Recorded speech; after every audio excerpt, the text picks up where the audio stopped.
तर आम्ही आज झेंडूच्या प्लॉटमध्ये आहोत।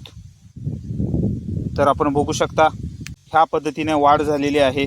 तर झेंडूमध्ये ऑर्गॅनिक आणि जैविक हा डोस आम्ही ह्या प्लॉटला दिलेला आहे।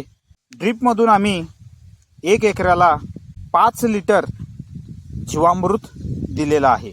आम्ही 5 लिटर जीवामृत 200 लिटर पाण्यामध्ये मिक्स केलेला आहे। त्यानंतर आम्ही हे जीवामृत झेंडूच्या प्लॉटला दिलेला आहे। जीवामृत दिल्यानंतर 4 दिवसाने आम्ही ह्या प्लॉटला एक जैविक डोस बायो फर्टिलायझर दिलेले आहेत।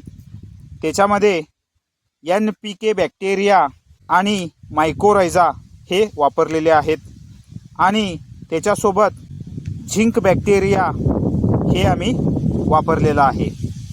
तर ह्या पद्धतीने आम्ही हा डोस ड्रिपमधून दिलेला आहे।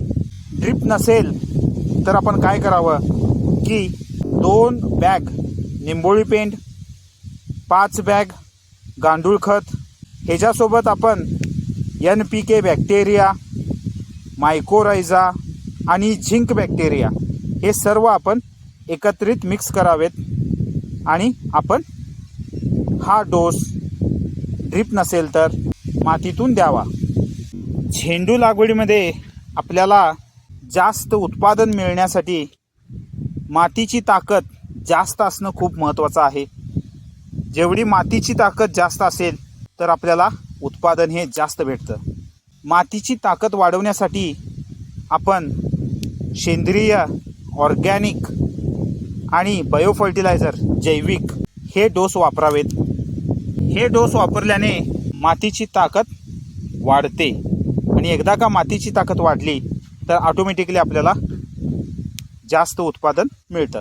तर आपण बघू शकता ह्या पद्धतीने वाढ झालेली आहे। खूप छान पद्धतीने प्लॉटमध्ये वाढ झालेली आहे। तर भेटूया नेक्स्ट व्हिडिओमध्ये। थँक्यू, धन्यवाद।